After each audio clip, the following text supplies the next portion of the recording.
patients that present to us with diabetes have many other things other than just diabetes when they present. And not only do they have these other chronic conditions typically, but they're at risk for many other things like cardiovascular disease, mental and behavioral health concerns. There are many, many things. Cardiovascular disease is of utmost importance to us, and it's something that we can impact at the pharmacy level in many ways. We have the ability to check a patient's blood pressure and a blood sugar, blood glucose in the pharmacy. Very helpful when we're looking at these two things. And our approach is usually to take both of these conditions, diabetes and cardiovascular disease, together and use the multiple touch points that we have with patients and maximize those touch points by working to control not only blood pressure but the blood sugar as well in those visits with us. If a patient doesn't have cardiovascular disease and they've got diabetes, they're at high risk for cardiovascular disease. So as a pharmacy provider, we need to look at that and consider that as we not only engage this patient based on their care plan, but as we help modify and develop their care plan down the road. Patients with diabetes are at an increased cardiovascular risk. If you look at the different complications that a patient with diabetes could suffer from, we have what we call our microvascular complications that are neuropathy, retinopathy, nephropathy, and then we also have what we call our macrovascular complications. And if you look at what patients with diabetes die from, 8 out of 10 patients are dying from cardiovascular causes. And so it is very important that we, focus on beyond glycemic metrics, and we're not just looking at the patient's blood sugars, and we're not just looking at their A1Cs, but we're managing the patient as a whole and not just their disease, especially when we know that if we want to move the needle from a population health standpoint, that we're going to have to start focusing on some of these cardiovascular preventive measures. Common comorbid conditions that you're likely to see in a patient that has type 2 diabetes is hypertension, high cholesterol, so dyslipidemia is a big one. More and more of patients are now presenting with being either overweight or obese. We also see patients having chronic kidney disease, obstructive sleep apnea, depression is another comorbid condition.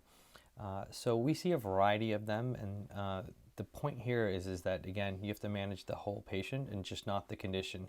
I could put you on the best medication for your type 2 diabetes, but if your depression isn't well controlled and I don't have you on the right therapy there, no matter what I do here is not going to make a difference. And so to, again, address the chief complaint and looking at that patient and saying, well, what's working, what's not working, let me first get you the help and get you to a mental health provider. Because if that side of the house is in a better spot, it's going to make it that much easier for me to be able to control your diabetes. And we know, those folks that are depressed are less likely to take their medication. So we see a lot of it. It's hard to just say, I'm going to manage this. We realize in the role of specialist that tends to happen. Just being at least aware, or at least getting folks referred into the right people, makes a big difference. If you look at the newer guidelines, the standard of care is being customized to the patient's past medical history and their comorbid conditions. One example of that is the ADA guidelines, as well as the ADA EASD consensus report that came out late last year.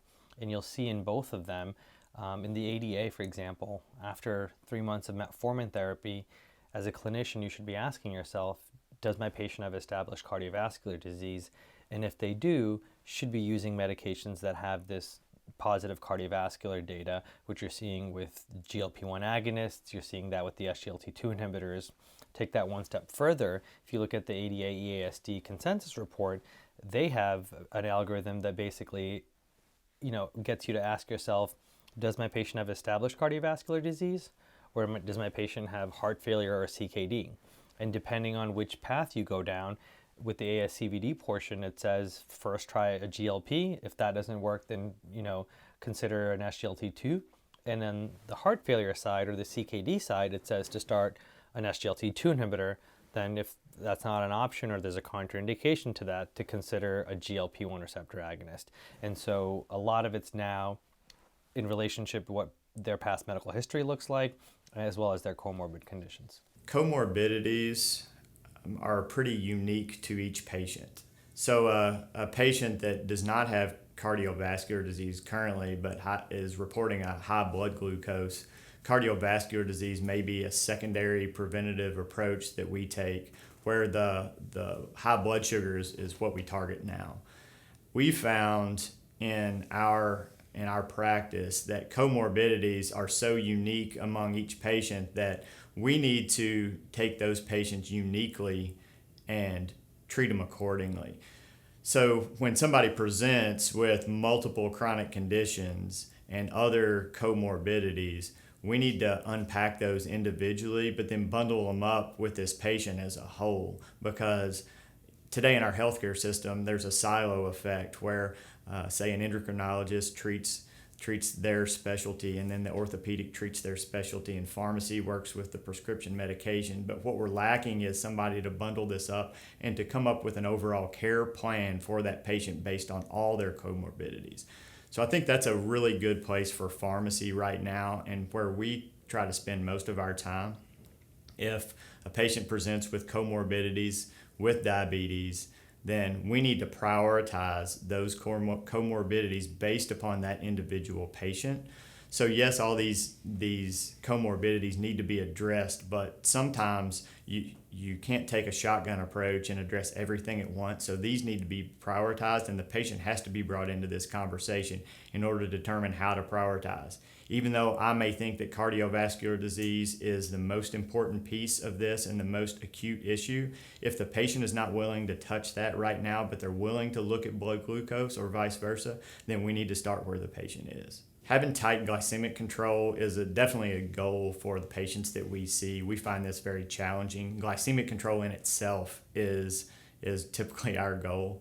And if we get to the point to where patients are really responding to what we're helping them achieve, then we push for tighter glycemic control. We have several patients, off the top of my mind, I can think of several that have had hypoglycemic episodes that are very fearful of tighter glycemic control.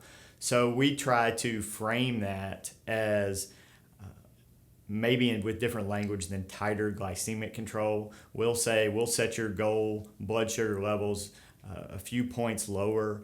We'll try to explain to the patient, help them work through what scenarios may occur if they do have a hypoglycemic episode.